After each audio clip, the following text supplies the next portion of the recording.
Running a brokerage is hard work, so whether you're focused on building your own sales pipeline, hiring the best agents, leveling up your team's production, or protecting the culture you've built, you're in the right place. Real estate brings the challenges, and we share the solution. Welcome to the show dedicated to broker entrepreneurs. Welcome to the Brokerpreneur Podcast.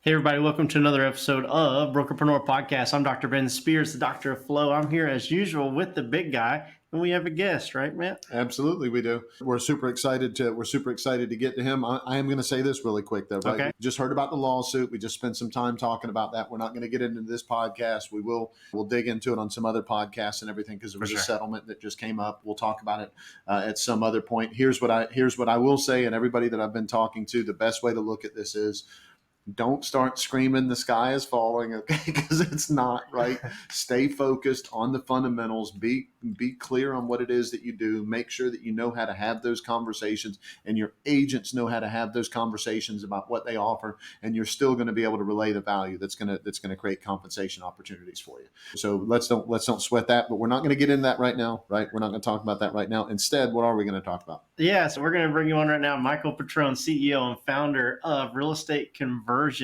The guy wears a lot of different hats, and gosh, we're going to talk about every single one of them today. Michael, how are you doing? Great, guys. How are you? Great talking with you today. A great little conversation we had prior to coming on. I really enjoyed it, and I agree. We'll see how it all plays out. Can go in any direction, but let's try to make it a win for everybody, for sure.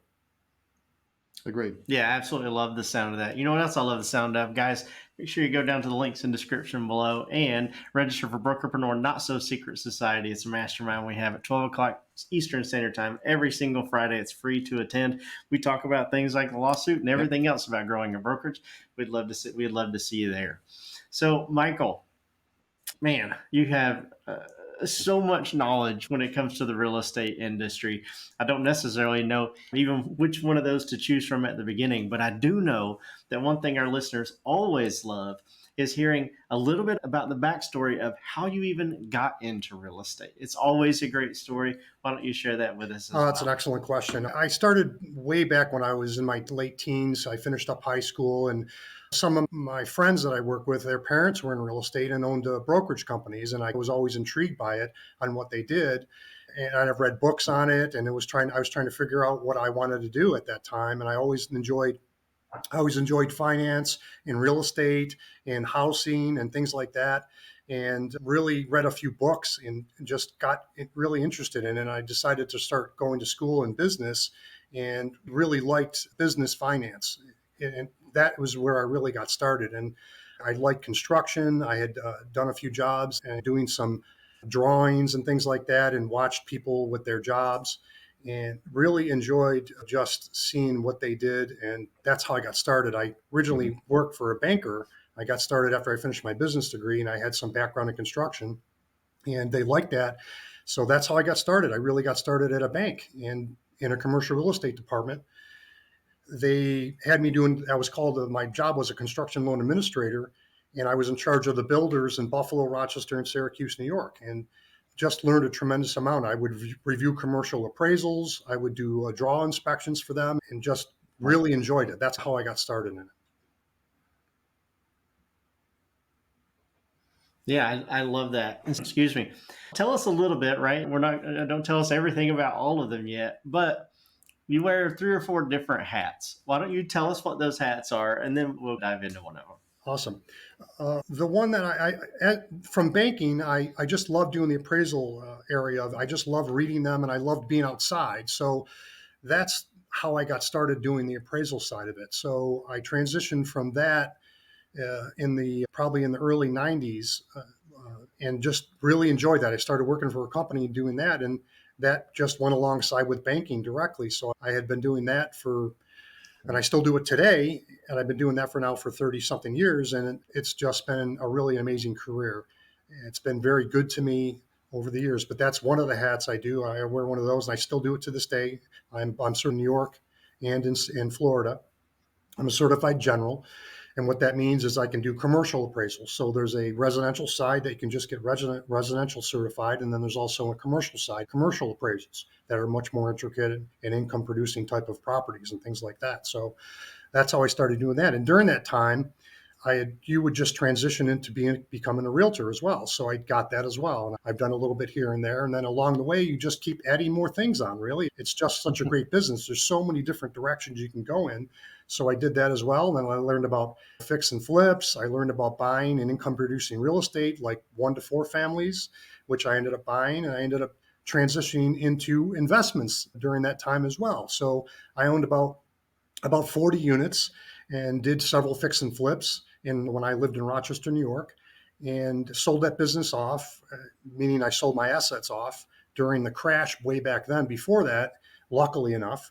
And then I've always just continued to keep doing all those different things: appraisals, investing, brokerage, and investing. So it's been a great career and I still love it. I'll still keep doing it, hopefully for the next 20 years. Right. Yeah, so that's wearing a bunch of hats in the industry. I love the industry too, right? I love real estate. Of those four, which one's your favorite? If you had to pick a kid that you like the best, okay, I'm going to put you on the spot. Which kid do you like the best? I would have to say investing is just so interesting in so many ways, not only just because you meet in all of them, let's say you meet all excellent people from so many different walks of life, but even in that one, you just only not only can help yourself for your future because it's a great way to generate passive income, and also active income if you do fix and flips. But I love the investing side of it because it can really set you up for your future, meaning that if you start early, like I recommend all young kids do today, start early and do it often. You can create such a great portfolio for yourself and you can be financially free probably by the time you're 30 years old. And it just is an amazing opportunity to do that. Just be careful, just think through everything, work with mentors, get into masterminds, understand the stuff, ask questions, try to get some experts on your side and learn along the way. It's just been a great area for me. Like I used to own multifamily, but I transitioned into self-storage. And I'll still look at multifamily, but the self-storage area is just an area that I just love it now. It's just so much more interesting. I'm not dealing with toilets and sinks and all that stuff breaking. I sweep it out and it's ready to go again, ready to be rented again. Yeah, that's right. Yeah, it gives a whole new meaning to broom clean, right? Exactly. Yeah, that's excellent. Okay, so we know that you like investing the best, right? And we know that you do appraisals and brokerage and all that kind of stuff. So you're looking at a lot of different things right now that are happening and moving, and there's a lot going on in real estate.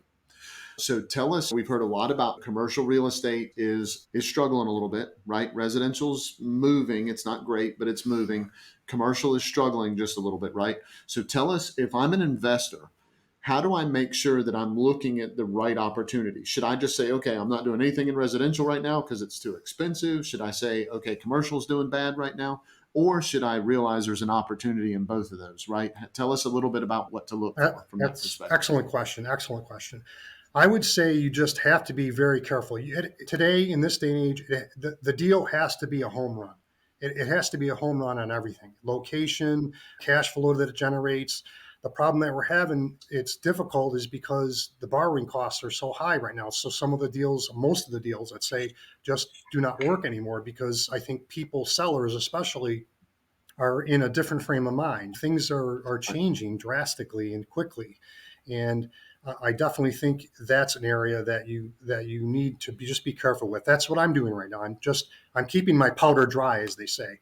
I'm trying to keep my contacts with my accredited investors and my partners.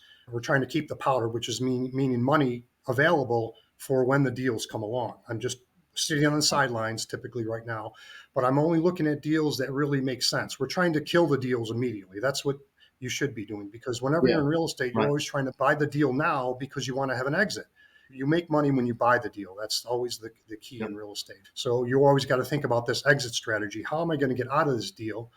Am I going to sell it? Am I going to refi it? What am I going to do with it? That's why you need to buy right today. And it's even more important to do that right now, for sure.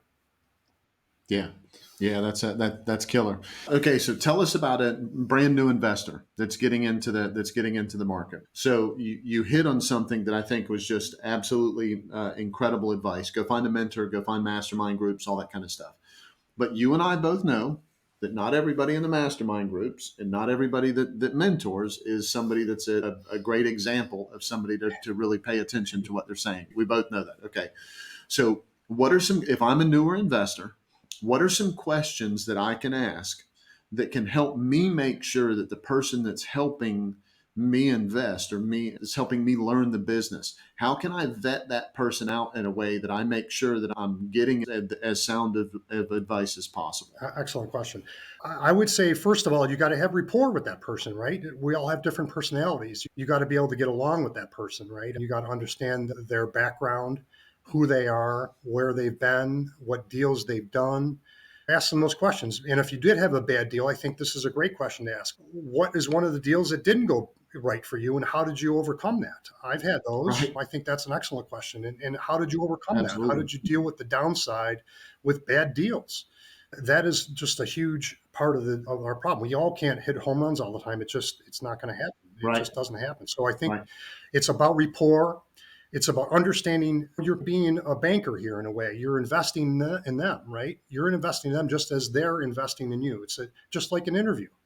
Hey, Dr. Ben here. I hope you're enjoying this episode. If sometimes you feel overloaded or alone when it comes to building your brokerage, I want you to know that we are here for you. There's so much support available to agents, but hardly any dedicated to brokers. I want to personally invite you to schedule a complimentary strategy call where Matt will help you build a 3-step profitability plan that will immediately produce results. This is not a sales pitch. There's no obligation. Simply click the link in the description below. Now let's get back to the show.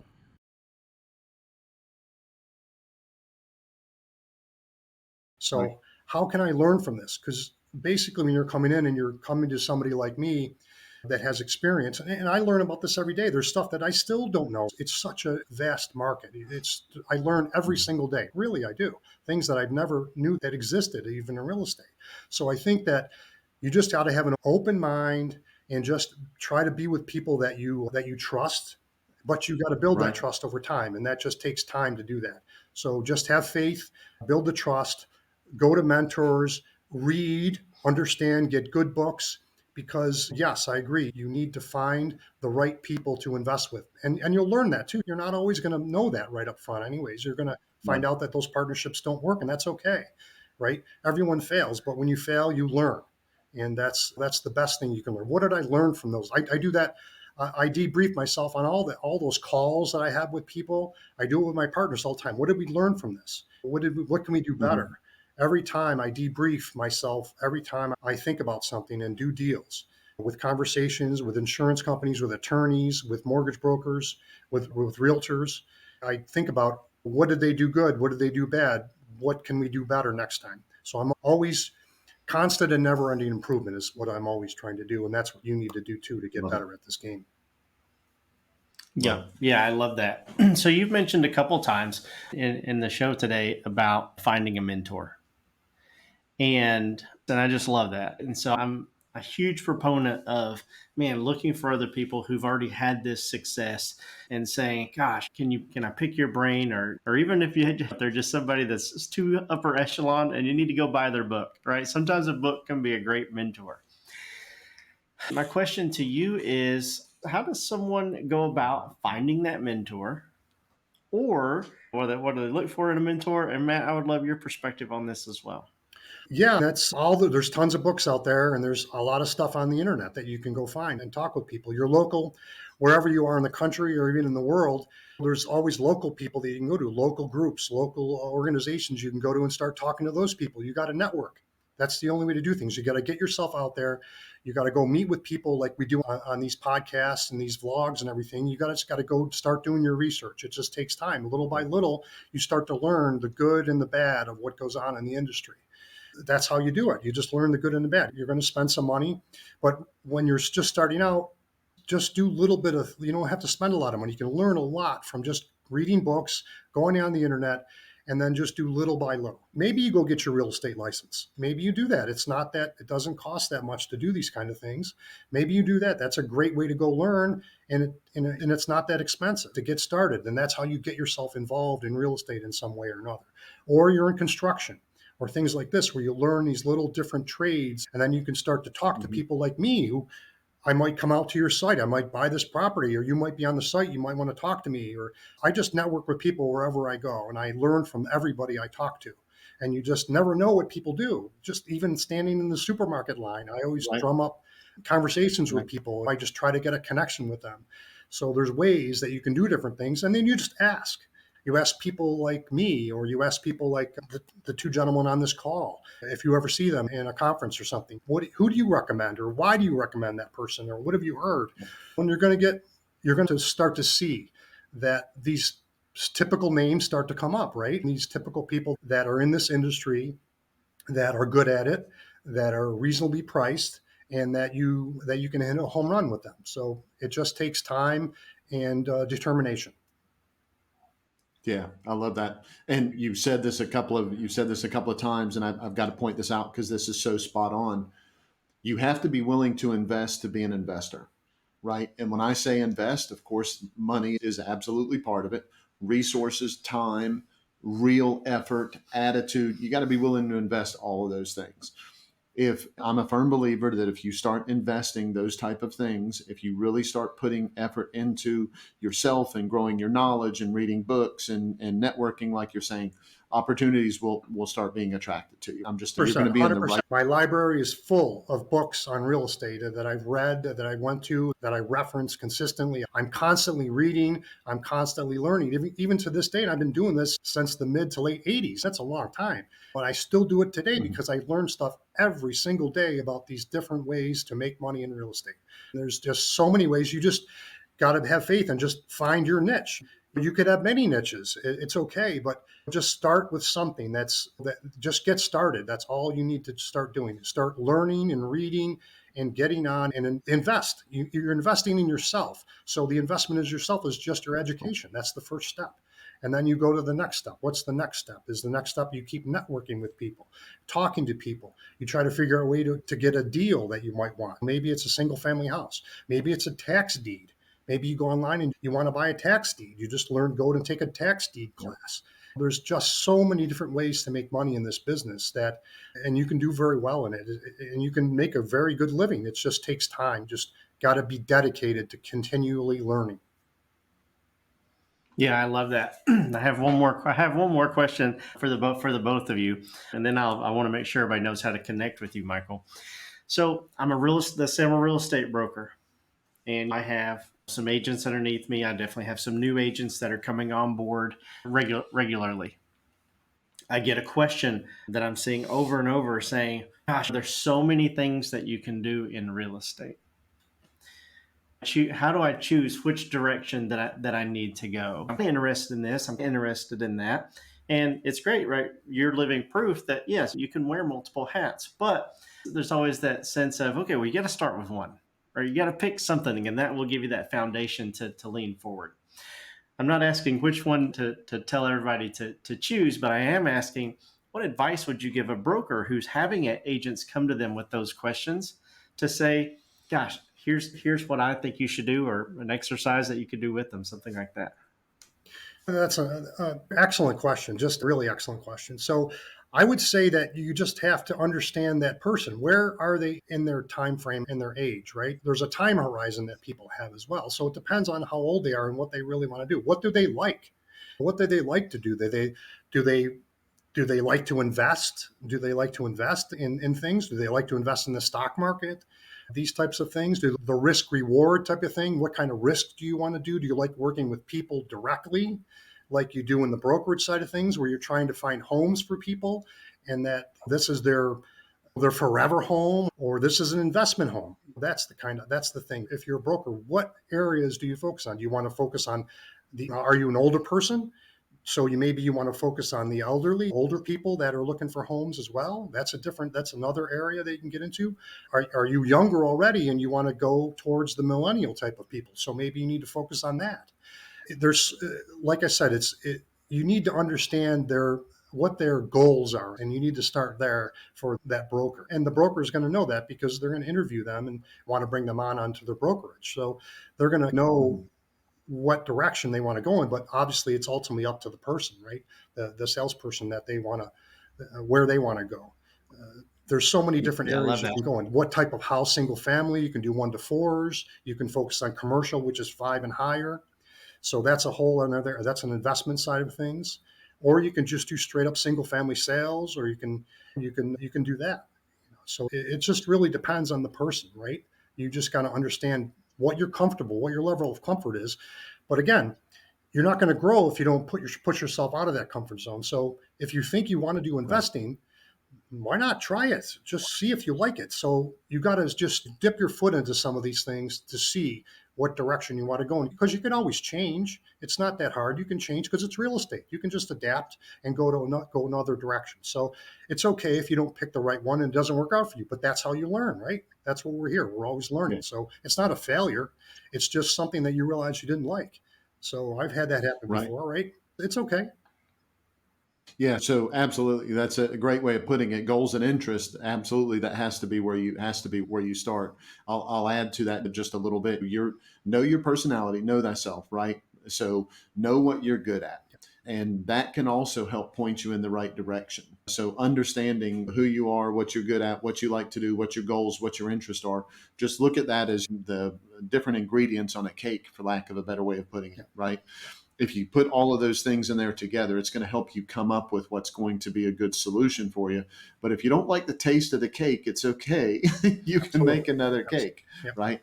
And don't be so bought into something that you try something and you're like, oh, real estate doesn't work for me because this one piece of it doesn't work, right? We've talked before about brokers as a great example, right? There's a difference between a broker owner, a managing broker, a non-competing broker, a sales manager, just a qualifying broker. They all have different roles, Yes. but they're all a broker.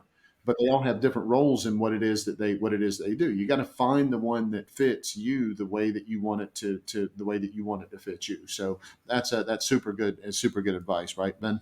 Yeah, absolutely. So, Michael, we've enjoyed having you on here. I want to make sure that our listeners and everybody know, how can I get in touch with him? I know you have a few different ways that people can connect. Everything you say, obviously, this is to your audience. I'm going to make sure it's in the links in the description below, as well as on the showcase page, so that you guys can access it really easy. So, Michael, how does everybody get in touch with you? They just want to meet a really cool guy. That's awesome. Thank you so much. Yeah, you can go and look at me at LinkedIn, Michael Petrone, Petrone, on LinkedIn, and a lot of my contact information is there. You can contact me at Real Estate Conversions, Mike at realestateconversions.com with an S. If you need appraisal services, you can contact me at mantisappraisal@gmail.com. Any brokerage, any businesses that are, or companies or people that are moving from California or New York down to Florida that need my help with anything, because I have an MBA in finance as well. I can help you with your businesses. I can help you locate anything down here you might need. You can go to michael.petrone@lptrealty.com. And also the last thing I have is my investing side of things, where I buy self-storage facilities with partners. You can go to Build Wealth with Self-Storage at gmail.com. Yep, I love that. We'll make sure that all those things are linked down below, so you guys can learn more about Michael and get connected. Michael, thank you again so much for coming on the show. Thank you so much. It was absolutely a pleasure. You guys are awesome. Thank you so much. Sure thing. Matt, we bring on amazing guests just like Michael. And do everything else that we do for one reason and one reason alone. Tell them what that is. Man, we just want to be part of your win. See you guys. See ya.